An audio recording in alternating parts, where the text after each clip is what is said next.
is the function f defined by this is continuous at x is equal to 0, at x is equal to 1, at x is equal to 2. ठीक है,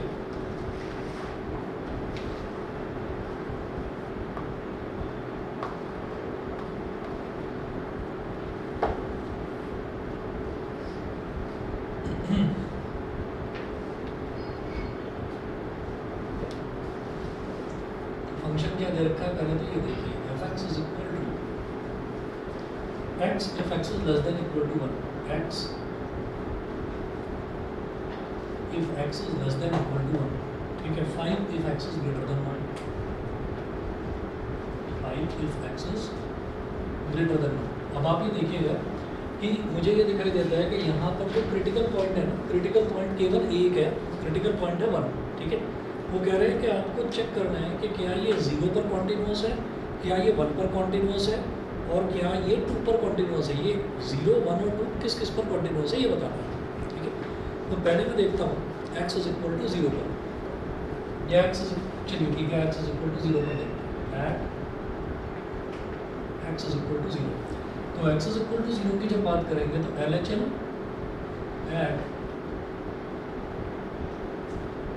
at x is equal to 0 fx is equal to limit x tending to 0 minus fx, limit x tending to 0 minus fx is equal to limit h tending to 0 f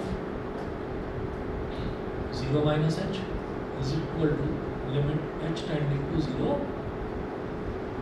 f minus h। यहाँ तक ये तो सारे step same होते हैं। अब ये क्या है कि x इज इक्वल टू 0, यानी कि x की वैल्यू 0 से थोड़ा सा कम होगा, 0 से थोड़ा सा कम, 0 से थोड़ा सा कम यानी कि इस वाली कैटेगरी में लाई करेगा, ठीक है।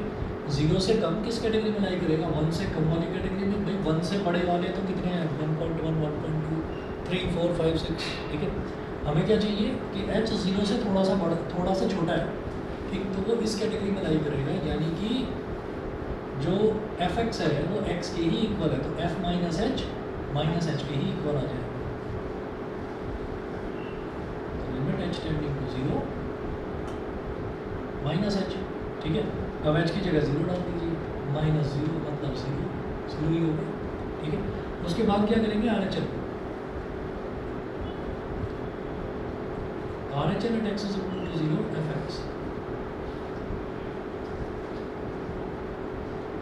limit x tending to 0 plus limit x tending to 0 plus fx, ये हो गया। अब इसके लिए क्या होगा, वही limit h tending to 0,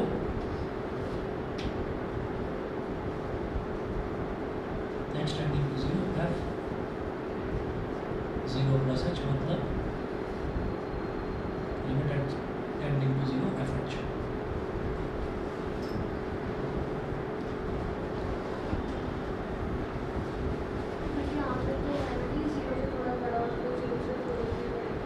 zero से मामूली सा बड़ा कितना हो जाएगा, 0.1, 0.2 बस, है ना। मान लो 0.2 भी है तब भी तो 1 से तो छोटे वाली कैटेगरी में लाई करेगा, ठीक है। तो इसका मतलब क्या है, यहाँ पर भी हमारा fx is equal to x होगा, ठीक।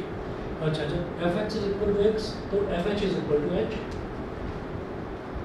तो limit h tending to 0 h की जगह 0 डाल दीजिए तो रिजल्ट आ गया 0। अब f 0, अब फंक्शन की वैल्यू ले लीजिए f0, हाँ जी, f0 कितना हो जाएगा, f0 का मतलब क्या है कि 0 मतलब x एग्जैक्टली 0 के बराबर, तो वो तो 1 से छोटी वाली कैटेगरी में लाई करेगा, तो अब भी fx is equal to x आ जाएगा, यानी कि f0 is equal to 0। Therefore fx is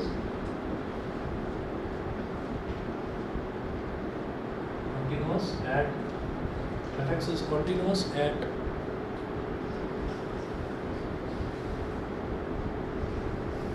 x is equal to 0, fx जो है x is equal to 0 पर continuous होगा। उसके बाद अब x is equal to 1 की बात करते हैं,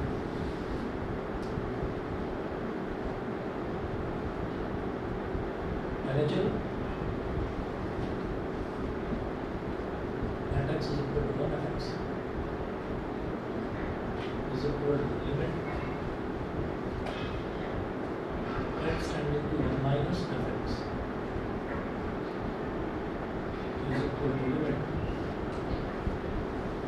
टेंडिंग टू 0 और ब्रैकेट में यहाँ पे आ जाएगा f 1 माइनस एच आ गया।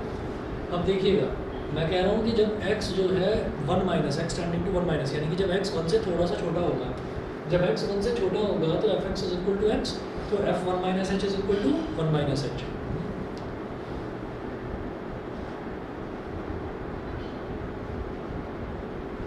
एच की जगह 0 डाल दीजिए, 1 माइनस 0 ये तो हो गया लेफ्ट हैंड में। आप राइट हैंड में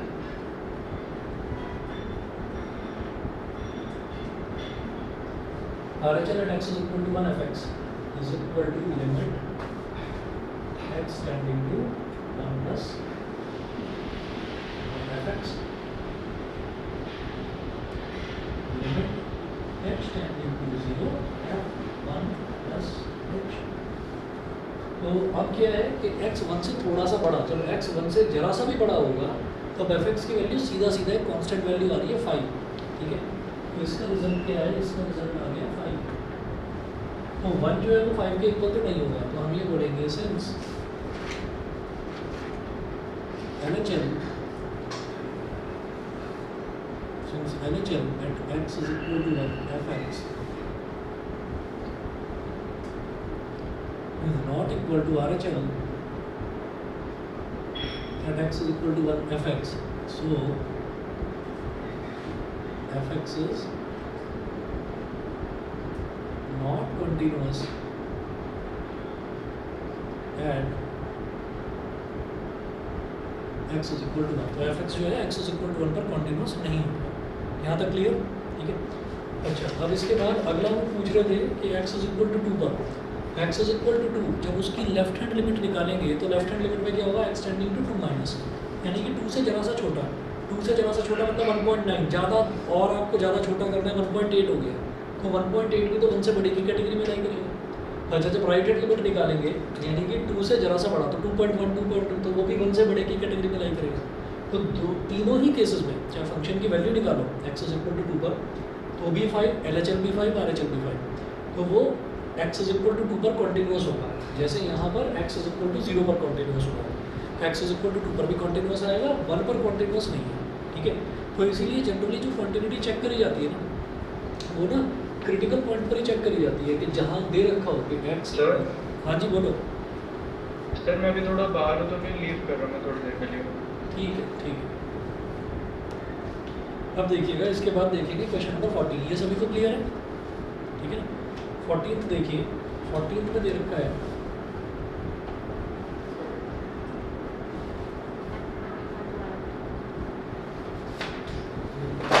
ये वाली जो वैल्यू है शुरू पर, जब हम at x is equal to 1 पर, जब हम यहाँ पर 1 पर कॉन्टिन्यूटी चेक कर रहे हैं तो कैसे करेंगे, पहले लेफ्ट हैंड लिमिट निकालेंगे। तो left hand limit at x is equal to 1 fx is equal to क्या लेते हैं, limit x tending to 1 minus fx, ठीक।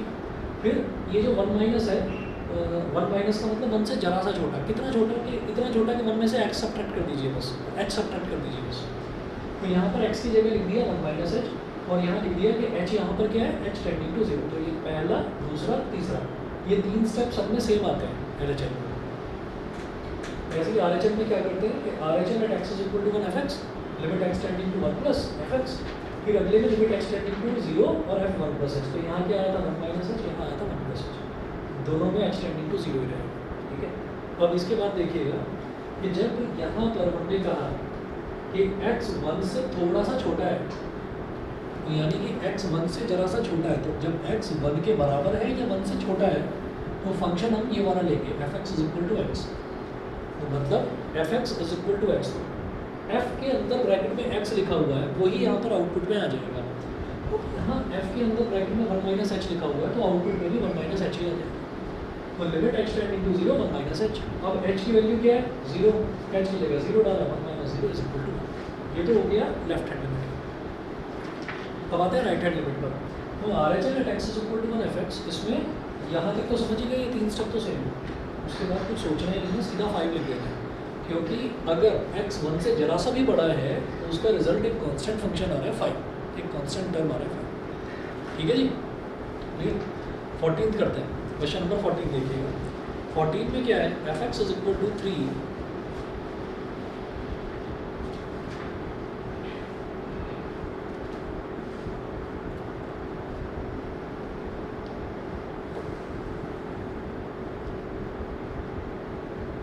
if x is greater than equal to 0 less than equal to 1 or if x is greater than 1 and less than 3 5 if x is greater than equal to 3 and less than equal to 10 ये हो गया। अब वो पूछ रहे हैं कि discuss the quantity of the function where f is defined by this. ठीक है, क्वांटिटी चेक करनी है कहाँ कहाँ पर करूँगा। एक तो 1 है क्रिटिकल पॉइंट यहाँ, क्यों? क्योंकि जब x 1 से छोटा है तब फंक्शन की वैल्यू कुछ और है, जब x 1 से बड़ा है तब फंक्शन की वैल्यू कुछ और है। एक 3 है क्रिटिकल पॉइंट, जब x 3 से छोटा है तब कुछ और है, जब x 3 से बड़ा है तब फंक्शन की वैल्यू कुछ और है। 0 और 10 क्रिटिकल पॉइंट्स नहीं है, समझ गए? क्योंकि जब x 10 से बड़ा है तब क्या वैल्यू है फंक्शन की वो डिफाइंड ही नहीं है, वो मुझे पता ही नहीं है, तो इसलिए वो 10 क्रिटिकल पॉइंट नहीं है। जब 0 से बड़ा है x तब तो वैल्यू 3 दे रखी है, लेकिन जब 0 से छोटा है तब क्या वैल्यू होगी वो नहीं दे रखी है। There are only 2 critical points 1 and 3। ठीक है, there are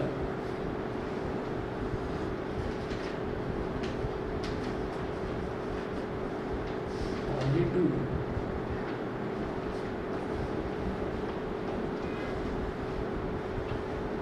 critical points 1 and 3। दो क्रिटिकल पॉइंट्स हैं 1 और 3। उसके बाद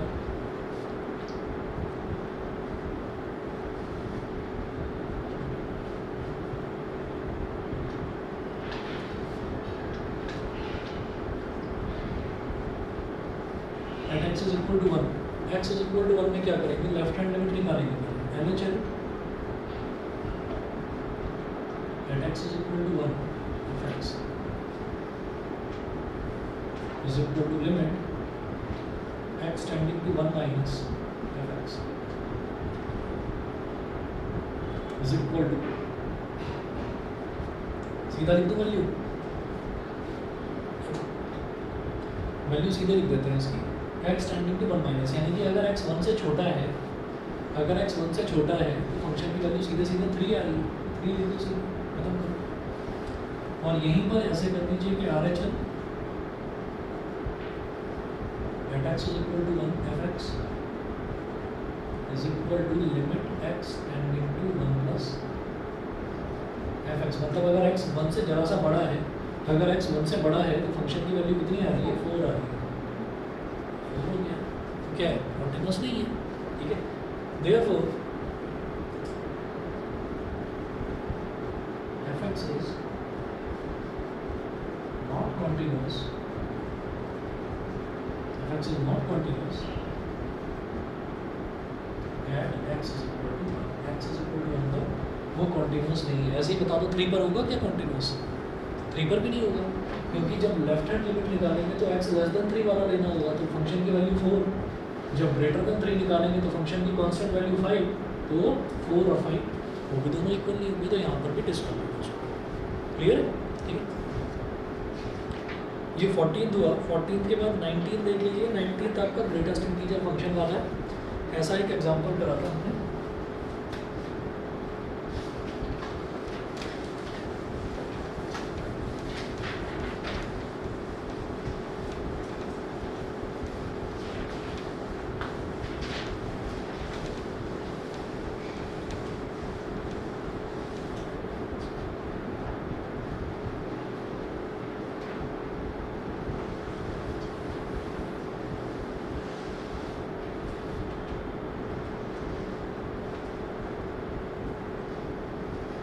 क्वेश्चन नंबर 19 में बोल रहे हैं show that the function defined by gx is equal to x minus gif of x is discontinuous at all integral points. ठीक है, तो फंक्शन क्या दे रखा है? fx ना देकर gx दिया है function.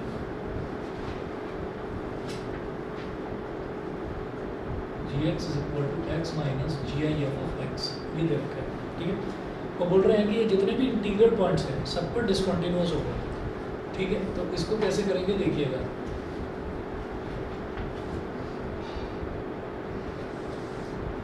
LHL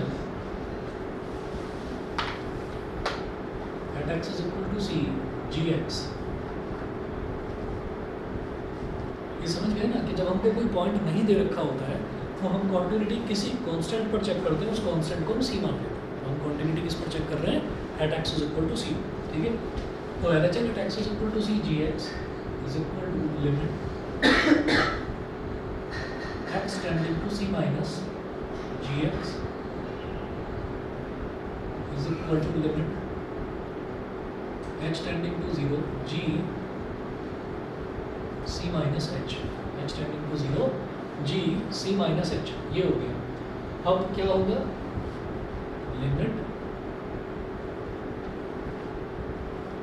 H tending to zero G X की ए की वैल्यू दे रखी है x minus G I of x, तो क्या हो जाएगा? सी माइनस एच को ब्रैकेट में डालो minus c minus H G I F के अंदर डाल दिया। ठीक है जी। अब आप देखिएगा कि इसका रिजल्ट क्या निकलेगा। जब हम सी माइनस एच की बात कर रहे हैं तो सी माइनस एच क्या हो जाएगा बताओगे जरा? सी माइनस एच सी या कुछ और? ये वाला C minus H G I F of C minus H क्या होगा?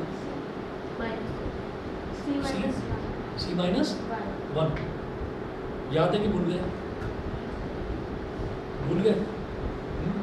देखिए, जब भी हम ये कहते हैं, जब हम जी आई एफ की बात करते हैं तो जी आई एफ में अगर कोई भी इंटीजर वैल्यू, जैसे मान लीजिए 2 है, 2 का ही मैंने भी एग्जाम्पल दिया था कि अगर मान लीजिए 2 है हमारे पास, तो जी आई एफ ऑफ 2 ये क्या हो जाएगा? ये तो हो जाएगा 2, और जी आई एफ ऑफ 1.9 क्या हो जाएगा? 1 हो जाएगा। तो ये 1.9 कैसे आया कि 2 में से हमने कुछ सब्ट्रैक्ट करा है, थोड़ा सा कुछ सब्ट्रैक्ट कर दिया, छोटी सी वैल्यू। तो जब 2 में से कोई छोटी सी वैल्यू सब्ट्रैक्ट करी है तो रिजल्ट किसके बराबर आ गया? 2 माइनस 1 के।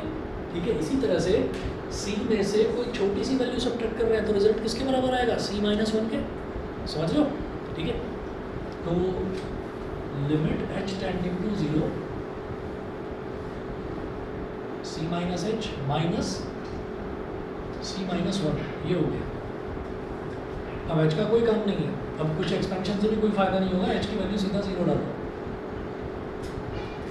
Limit H tending to zero c minus 0 minus c minus minus plus 1, minus c plus c cut गया, 1 माइनस 0 मतलब 1। और लेफ्ट हैंड लिमिट की वैल्यू क्या आ गई? +1। बताइए, क्लियर है इतना? ठीक है, अच्छा जी। उसके बाद right hand limit R H L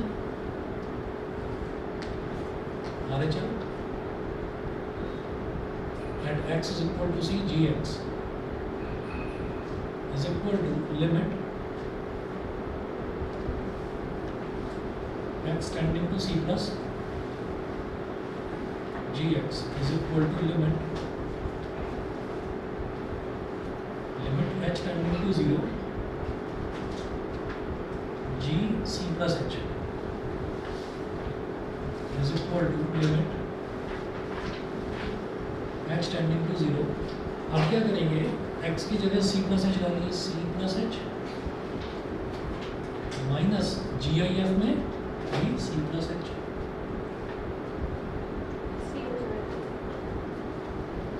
तो ये हो गया मेरे पास लिमिट h tending to 0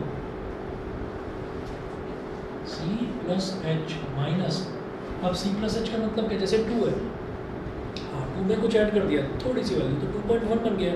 2.1 का जब जी आई एफ लेंगे तो 2 ही आएगा ना, तो c प्लस h का जब जी आई एफ लेंगे तो क्या आएगा? c ही आएगा। हाँ, तो ये आ गया c minus c plus c कर दिया, h की वैल्यू 0 तो रिजल्ट 0 आ गया। तो इधर 1 आ रहा है और इधर रिजल्ट 0 आ रहा है, तो इसका मतलब जब एल एच एल और आर एच एल ही इक्वल नहीं है तो फंक्शन क्या है? डिसकंटिन्यूअस है। फंक्शन की वैल्यू निकालने का कोई मतलब ही नहीं है, फंक्शन आपको डिसकंटिन्यूअस होगा। तो हम यहाँ कहेंगे essence LHM at x is equal to c, fx is not equal to RHM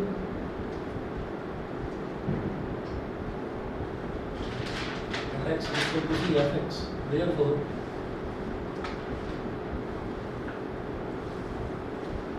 gx. Therefore, gx is discontinuous.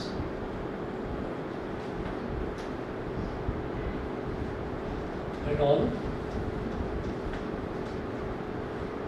Integral points का मतलब क्या है, इंटीजर वाले जितने भी पॉइंट्स हैं उस सब पर ये आपका डिसकंटिन्यूअस होगा, ठीक है।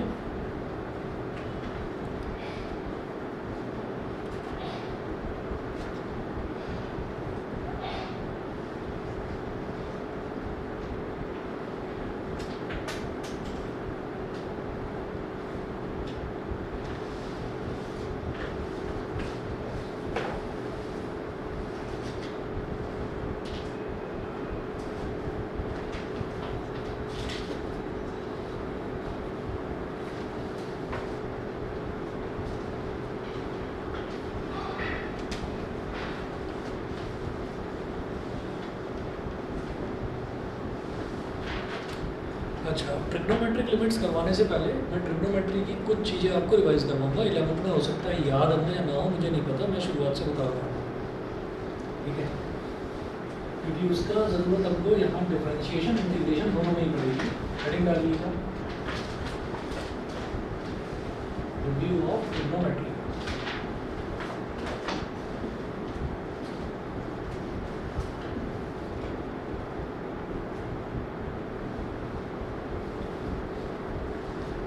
जब ट्रिग्नोमेट्री का रिव्यू उनको करना है तो इसमें सबसे पहले आप क्वाड्रेंट रूल बनाएंगे 90 डिग्री, जिसको हम 90 डिग्री इंटू 1 कह सकते हैं, 0 डिग्री, इधर 180 डिग्री, इसको 90 डिग्री इंटू 2 कहा जा सकता है, 270 डिग्री,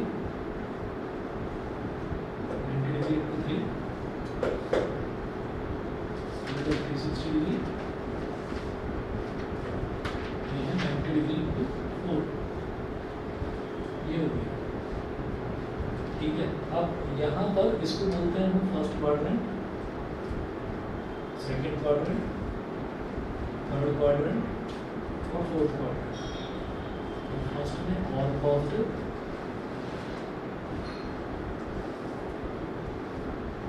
सेकंड में सिर्फ साइन पॉजिटिव, थर्ड में टैन पॉजिटिव, फोर्थ में कॉस पॉजिटिव। तो जब हम ये कहते हैं कि ऑल पॉजिटिव है तो ऑल में सारे ट्रिग्नोमेट्रिक रेशियो 6 के 6 ट्रिग्नोमेट्रिक रेशियो आ गए। जब मैं साइन पॉजिटिव बोलता हूँ तो साइन का मतलब साइन का रेसिप्रोकल जो कॉसेक होता है वो भी पॉजिटिव होगा। जब टैन बोल रहे हैं तो टैन का रेसिप्रोकल कॉट भी पॉजिटिव होगा। जब कॉस बोल रहे हैं तो कॉस का रेसिप्रोकल सेक भी पॉजिटिव होगा, ठीक है। अच्छा, इसको बोलते हैं quadrant rule.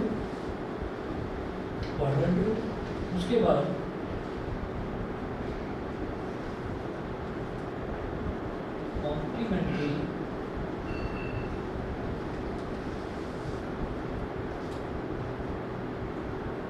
Complementary pairs. Complementary pairs ये क्या होते हैं? साइन और कॉस।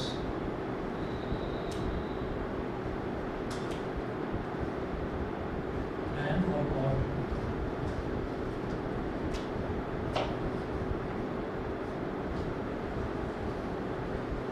सेक और cosec.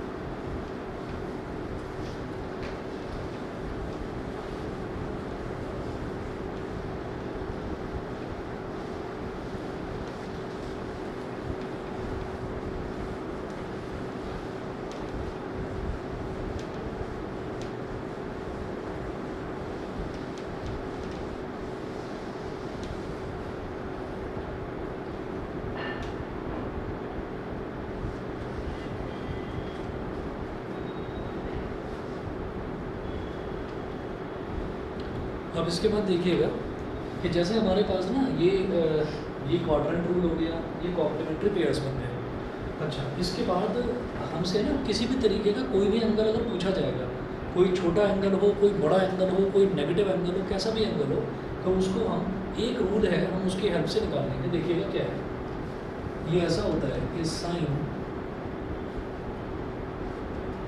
90 into n plus theta. ठीक है, मैं ये रूल लिख रहा हूँ, ये रूल थोड़े से बड़े हो जाएंगे, आपको देखने में लगेगा जैसे बहुत बड़ा है, लेकिन इसको लिख लीजिए क्योंकि होगा ये एक्चुअली बहुत सिंपल सी एक चीज़ होगी, बस उसमें समझाऊंगा। पहले नोट कर लीजिए, sine 90 into n plus theta, इसको लिखो sine theta if n is even,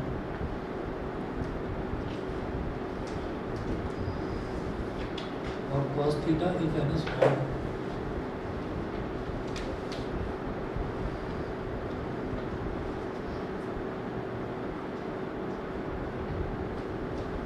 cos 90 into n plus theta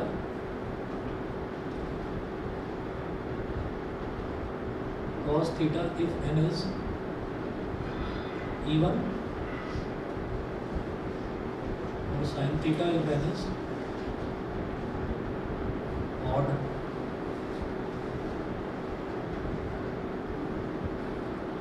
tan 90 into n plus theta is equal to tan theta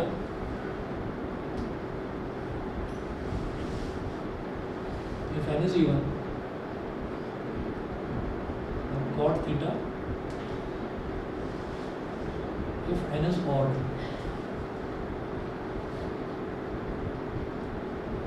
Cot 90 into n plus theta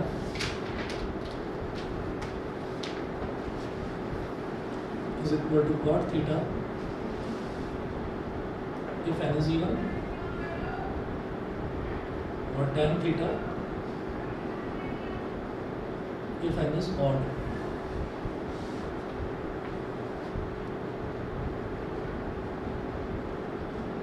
Sec 90 into n plus theta is equal to sec theta if n is even, and cosec theta if n is odd।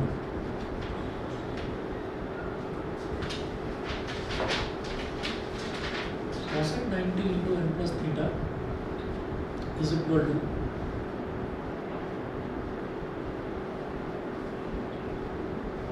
cosec theta if n is even, और sec theta if n is odd।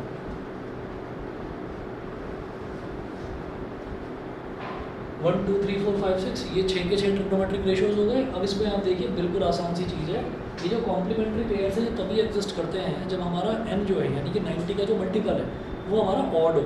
ये चीज़ तब हमारे लिए तब हमारे काम आएगी। आप देखो कि sine 90 into n plus theta, cos 90 into n plus theta, tan 90 into n plus theta, हमें कोई भी एंगल दे रखा हो उसको मैं 90 के मल्टीपल में कन्वर्ट कर दूंगा। पहली चीज़ तो ये, बड़े से बड़ा छोटे से छोटा कैसा भी एंगल दे रखा है तो उसको 90 के मल्टीपल में कन्वर्ट कर देंगे। उसके बाद ये देखेंगे कि ये जो n है ये n इवन होता है या ऑड होता है। अगर n इवन है तो साइन है तो साइन का साइन ही रहेगा अगर n इवन है। अगर n ऑड है तो साइन का क्या हो जाएगा, कॉस हो जाएगा। वही चीज़, तो साइन का कॉस हो गया अगर n ऑड है तो। अब उल्टा कर दीजिए, अगर कॉस है तो अगर n ऑड है तो कॉस का साइन हो जाएगा। ठीक है, अब टैन और कॉट देखिए कि अगर n ऑड है तो टैन का कॉट, कॉट का टैन। अगर n ऑड है तो सेक का कॉसेक, कॉसेक का सेक, सेक का कॉसेक, कॉसेक का सेक। सिंपल।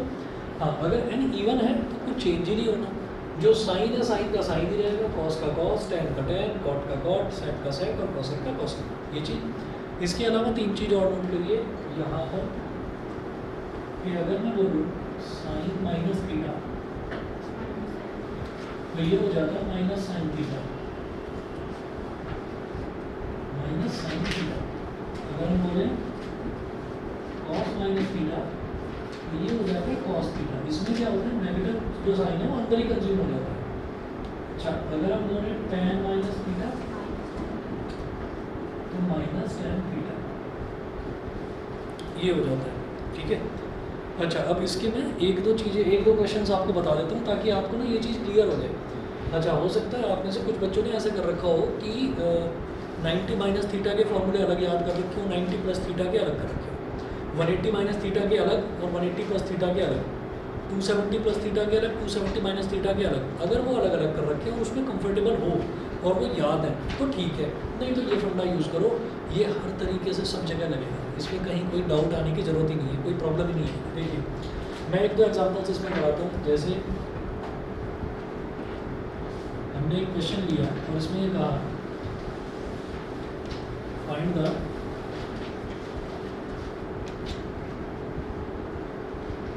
वैल्यूज ऑफ, तो हमें कुछ एंगल्स दे रखे हैं और उनकी वैल्यूज फाइंड आउट करनी है, ट्रिग्नोमेट्रिक रेशियो से कुछ उनकी वैल्यूज फाइंड आउट करनी है। तो फर्स्ट है,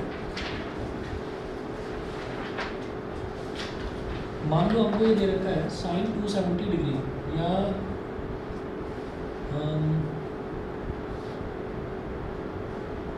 315 डिग्री ले लो, साइन 315 डिग्री ये दे रखा है, ठीक है। अब इसकी वैल्यू निकालनी है। कई बार क्या होता है कि पाई की टर्म्स में दे रखा है, पाई की टर्म्स में है तो हम उसको डिग्रीज में तो कन्वर्ट कर लेंगे। अगर कहीं पर भी पाई लिखा हुआ है तो पाई की जगह 180 डिग्री मेंशन करेंगे तो हमारा एंगल जो है वो डिग्रीज में आ जाएगा, 315 डिग्री। तो जरा ढूंढेंगे कि 90 के मल्टीपल्स जरा ढूंढो, तो 91 ज़ा 90, 92 ज़ा 180, 93 ज़ा 270, 94 ज़ा 360, वो इससे बड़ा हो जाएगा। रुक जाओ, 93 ज़ा 270 पर रुक जाओ, तो साइन 90 इंटू 3, अब 270 में कितना ऐड करोगे, 315 बन जाए 45 डिग्री, 45 डिग्री हो गया, ठीक है। अब आप क्या करेंगे, जानबूझ कर दिया 45, मतलब आपको जब भी कोई एंगल मिलेगा तो वो मिलेगा ही ऐसा जो आप कैलकुलेट कर पाओ। मतलब 0 डिग्री आपको पता है ना, और 30 डिग्री पता है, 45 डिग्री पता है, 60 डिग्री पता है, 90 डिग्री भी पता है, ठीक है। तो अब आप ये देखिए साइन 90 इंटू 3, तो सबसे पहले मेरा काम क्या होता है, सबसे पहले मैं क्वाड्रेंट रूल देखकर और साइन आइडेंटिफाई करता हूँ, साइन कि उसका साइन क्या है। अच्छा इसमें ना चलिए पहले मैंने साइन आइडेंटिफाई करा, इसके स्टेप्स लिख देता हूँ मैं यहाँ। Step 1,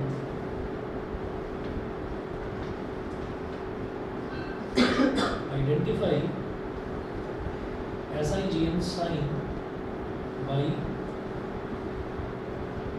quadrant rule. पहला स्टेप ये। Step second,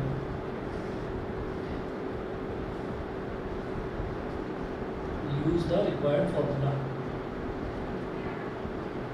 use the required formula, ठीक है। ये दो ही स्टेप है, ठीक है। कई बार याद नहीं रहते इस वजह से बता दिया कि सबसे पहले मेरे को SIN नहीं SIGN वाला साइन के प्लस है या माइनस है, सबसे पहले मुझे क्वाड्रेंट रूल लगाकर मेरे को वो वाला साइन आइडेंटिफाई करना है, ठीक है। तो आप ये देखिए साइन 90 इंटू 3 में कुछ ऐड हो रहा है, देखिए sine 90 into 1, 90 into 2, 90 into 3, 90 into 3 में जब कुछ जो एंगल्स हैं, एंगल्स ऐसे एंटी क्लॉकवाइज बढ़ रहे हैं, तो जब 90 इंटू 3 में कुछ ऐड होगा तो फोर्थ क्वाड्रेंट में पहुँच गए। फोर्थ क्वाड्रेंट में केवल कॉस ही तो पॉजिटिव है ना, केवल कॉस पॉजिटिव है। मैं किसकी बात कर रहा हूँ, साइन की, तो साइन क्या हो जाएगा, नेगेटिव। तो पहले तो यहाँ पर फर्स्ट स्टेप के हिसाब से आइडेंटिफाई साइन, तो साइन क्या हो गया इसका, नेगेटिव, ठीक है।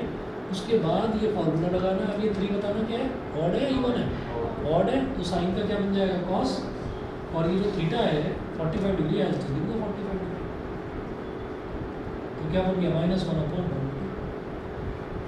ठीक है। कुछ बच्चों ने ये सीधा कर रखा होगा कि sine 270 plus theta minus cos theta, ठीक है। तो वो जो है वो फॉर्मूले में ना कहीं मतलब अगर आपने एग्जैक्ट रट्टा मार रखा है, कोई लॉजिक बनाकर अगर याद कर रखा है तो याद रह जाएगा, नहीं तो दिक्कत हो सकती है। ये क्लियर है, ठीक है। अब मैं दूसरा देखता हूँ इसमें। जैसे मान लीजिए हम ये कहते हैं कि 90 इंटू 3 नहीं, मैं भूल गया और मैं आगे बढ़ गया, 90 इंटू 4 पर पहुँच गया, ठीक है। आगे बढ़ जाते हैं, इसी को देखते हैं कि साइन 315 मैं लिख रहा हूँ इधर, alternately sine 315 degree is equal to sine 90 into 4, ठीक है। 90 इंटू 4 कितना हो गया, 360। अब 360 में से भी 45 में सब्ट्रैक्ट करना पड़ेगा तभी 315 आएगा, ठीक है। तो क्या लिखेंगे, -45 डिग्री। अब ये क्या बन गया, sine 90 into n minus theta बन गया। भाई माइनस थीटा वाला फॉर्मूला नहीं है हमारे पास, हमारे पास तो प्लस वाला फॉर्मूला है, तो प्लस में ही कन्वर्ट करो इसको। कैसे करोगे, sine 90 into 4 plus minus 45 degrees. समझ गए? ऐसे कर दिया। अब ये कुछ भी है, अब ये कुछ भी है, ये प्लस है या माइनस है, इसमें ना दिमाग मत लगाना। जैसे 90 इंटू 4 तो 90 into 4, 90 into 1, 90 into 2, 90 into 3, 90 into 4। 90 into 4 में जब कुछ ऐड होगा तो फर्स्ट क्वाड्रेंट में पहुंच जाएंगे, ठीक है। तो 90 इंटू 4 में जब कुछ ऐड है, ये तो सब्ट्रैक्ट हो रहा है, सब्ट्रैक्ट हो रहा है, फोर्थ क्वाड्रेंट में आओ, ठीक है। तो ये लॉजिक मत लगा देना। 90 इंटू एन में प्लस लगाकर उसके आगे काला चोर बैठा हुआ हो, मेरे को मतलब नहीं है उससे, चाहे वो पॉजिटिव हो, चाहे वो नेगेटिव हो, चाहे वो न्यूट्रल यानी कि जीरो हो, चाहे वो कुछ भी हो। हमने यहाँ प्लस का साइन लगा दिया तो इसका मतलब हमें आगे ही बढ़ना है, बस पीछे नहीं आना। समझ गए? तो नेगेटिव भी हो तब भी फॉर्मूला मेरे को आगे बढ़ने वाला ही दिमाग में रखना है, गलती नहीं होगी, याद रखना। तो 90 इंटू 4 में जब कुछ ऐड हो गया तो मैं कौन से क्वाड्रेंट में आ गया? फर्स्ट में। फर्स्ट में तो ऑल पॉजिटिव, तो हमारा साइन है, हमारा साइन भी पॉजिटिव। तो लिखिएगा स्टेप 1 के अकॉर्डिंगली कि साइन आइडेंटिफाई करना है, तो क्या हो गया? प्लस 90 इंटू 4 का मतलब क्या होगा? इवन नंबर है, इवन है तो साइन का साइन ही रहेगा, यहाँ लिख दिया साइन।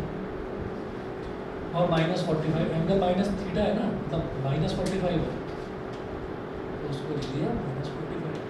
मैं ये जानता हूँ कि साइन माइनस थीटा क्या होता है? Minus sine theta. अब ये जो माइनस है ये बाहर आ जाएगा और माइनस प्लस माइनस बन जाएगा।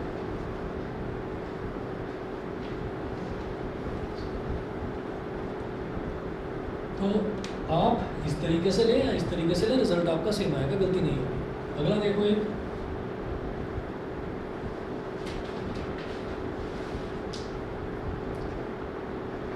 Sign 180 degree. साइन 180 डिग्री का मतलब क्या हो गया? कि साइन पाई, ठीक। क्या होती है साइन पाई की वैल्यू?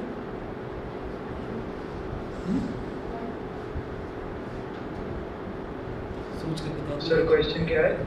साइन 180 ये लिखा हुआ भी है सर जीरो। जीरो। याद रखिएगा, साइन के पाई के जितने भी इंटीग्रल मल्टीपल्स हैं, साइन 1/2/3/4/5 जितने भी हैं, 1 के पाई के इंटीग्रल मल्टीपल्स। इंटीग्रल मल्टीपल्स का मतलब क्या? पाई के साथ इंटीजर मल्टीप्लाई करते चले जाओ, 1 2 3 4 5 6 सारे जीरो होते हैं, ठीक है। कॉस के जो इंटीग्रल मल्टीपल्स हैं उसमें क्या होता है? Alternately plus minus plus minus plus minus ही चलता है, ठीक। नोट करवाऊंगा, वो भी सारा नोट करवाऊंगा, ठीक है। और अगर बाई चांस भूल जाते हैं तो भाई ये तो रामबाण है ही हमारे पास, ये हर जगह लगेगा। अब जरा आ जाते हैं 180 डिग्री पर। 180 डिग्री 90 के मल्टीपल 92 से 180, तो ये क्या हो जाएगा? साइन 90 इंटू 2 प्लस क्या 0, ठीक है। हम तो 90 इंटू 2 में कुछ ऐड कर रहे हैं, तो हमें 90 इंटू 2 से आगे बढ़ जाना है। 90 इंटू 2 में जब कुछ ऐड करा तो थर्ड क्वाड्रेंट में केवल 10 पॉजिटिव। हमारे पास क्या है? साइन, हमारा साइन तो नेगेटिव हो जाएगा, लिखिए जी नेगेटिव हो गया। ये इवन है, इवन का मतलब साइन का साइन ही रहेगा और आगे 0 डिग्री। तो जीरो, साइन 0 का मतलब क्या हो गया?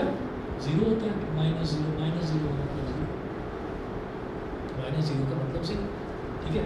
तो ये जो चीज़ है, ये चीज़ आपकी हर जगह एप्लीकेबल होगी, कैसा भी एंगल हो आप आराम से निकाल सकते हैं, ठीक है। उसके बाद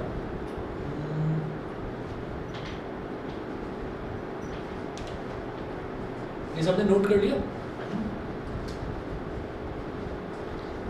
इसके बाद जो है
आपको ना 3 शीट्स भेज रहा हूँ, क्योंकि सारे फॉर्मूले लिखवाने जो हैं वो आप भी थक जाओगे, मैं भी। मैंने 3 शीट में फॉर्मूले सारे इसके लिखे हुए हैं ट्रिग्नोमेट्री के।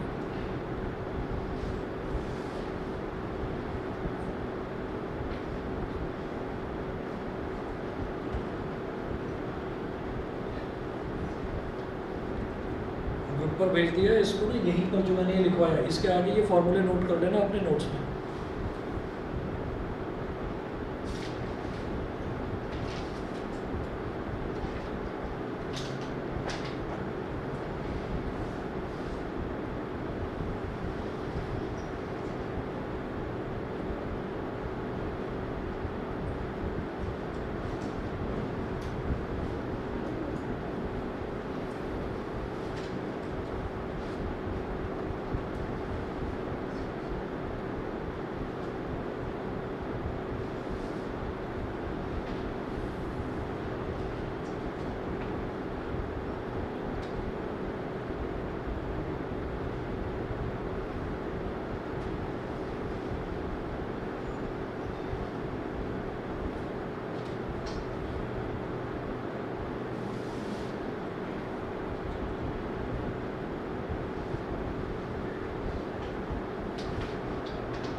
हाँ जी, 3 शीट्स भेजी हैं इसमें।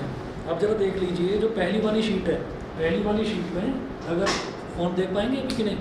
हाँ चलिए, तो मैं अगर फ़ोन नहीं भी है ना तो भी मैं ऐसे ही बता देता हूँ। Sine square theta plus cos square theta 1, ठीक है। दूसरा formula 1 plus tan square theta is equal to sec square theta, ये भी पता है।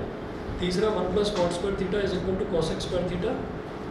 फिर sine A plus B, sine A minus B, cos A plus B, cos A minus B, tan A plus B और tan A minus B, इसके फॉर्मूले लिखे हैं। फिर है sine A plus B into sine A minus B,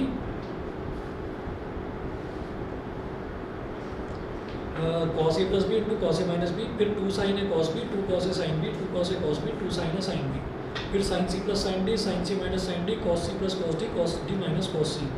तो ये शुरुआत में जो है 19 फॉर्मूले लिखे हुए हैं पेज नंबर 1 पर, ठीक है। मेरा हैंड रिटन है, 19 फॉर्मूले ये हैं, ये सारे के सारे याद होने चाहिए, ठीक। इसके बिना प्रॉब्लम होएगी आपको, ठीक। आगे देखिएगा, पेज नंबर 2 पर sine two theta cos two theta 1 plus cos two theta 1 minus sine two theta, फिर sine two theta cos two theta और टेन टू थीटा के टैन की टर्म्स वाले 3 फॉर्मूले बड़े इंपॉर्टेंट हैं, ठीक है। ये तीनों फॉर्मूले मैंने आपको इसमें भी लिखवाए थे इन्वर्स ट्रिग्नोमेट्री में, ठीक है। अब ये एक जगह लिखे हुए हैं, इनको अपने नोट्स में ना खुद अपनी राइटिंग में लिख लेना, ठीक है। यही इसके बाद अभी जहाँ रिव्यू कर रहे हैं ट्रिग्नोमेट्री का, इसके बाद ये लिख लेना।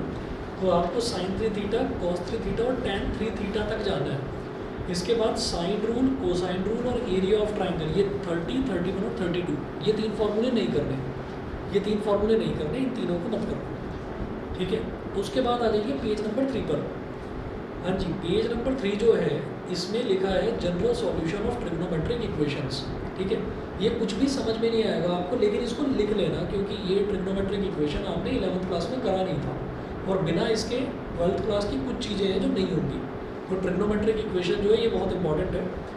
Sign theta is equal to 0 है तो थीटा का रिजल्ट होता है n pi, tan theta is equal to 0 तो थीटा की वैल्यू एन पाई होती है। तो ये आपको जो है ना 1 2 3 4 5 6 7 पेज नंबर 3 पर, ठीक है, ये साथ के साथ लिखने हैं, इसके नीचे वाला नहीं लिखना है, ठीक है। तो पेज नंबर 3 पर आपको कौन कौन से फॉर्मूले लिखने हैं 1 से लेकर 7 तक, ये फॉर्मूले अपनी नोटबुक में लिखने हैं और लिख लाना नेक्स्ट क्लास में। ऐसा ना हो कि नहीं सर मैं फ़ोन में ढूंढ रहा हूँ, कोई चीज़ कहीं पड़ी है, कोई चीज़ कहीं पड़ी है, ऐसा मत करो, इसको लिख कर ले आना, ठीक है। इतना करना है आपको। उसके बाद फिर ट्रिग्नोमेट्रिक लिमिट्स में मैं आगे स्टार्ट करूँगा। ये जो थर्ड वाला है ना general solution of trigonometric equation, अगर ये नहीं करा तो अगली क्लास में कुछ भी समझ में नहीं आएगा, ब्लैंक हो जाओगे। इसको लिख कर जरूर ले आना बस, ठीक है। इसको लिख कर लाना, फिर मैं समझाऊंगा इसको कैसे करना, ठीक है। चलिए जी, इतना। और साथ में आप लोग क्या करेंगे, मैंने आपको ना बीच में टेस्ट के लिए बोला था, तो मैट्रिक्स का और डिटर्मिनेंट्स का मैं एक साथ टेस्ट लूँगा।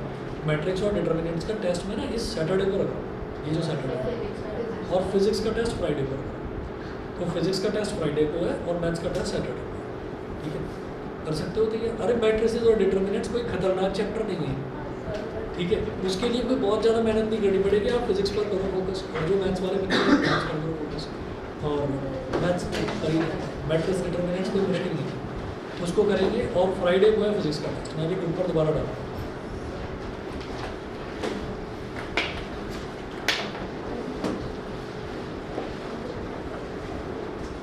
Thank you sir. Timing same रहेगा, जो फ्राइडे वाला है ना जो फिजिक्स का है वो तो सेम रहेगा 5:30 बजे वाला। और मैथ्स वाला जो टाइम है सैटरडे वाला, अगर आप लोगों की छुट्टी होगी तो वो मैं थर्सडे जो आपकी मैथ्स की जो थर्सडे को क्लास होगी उसमें हम डिस्कस कर लेंगे। अगर सैटरडे की छुट्टी होगी तो फर्स्ट हाफ में, नहीं तो शाम को होगी। ठीक है, चलिए जी, okay thank you sir. Okay.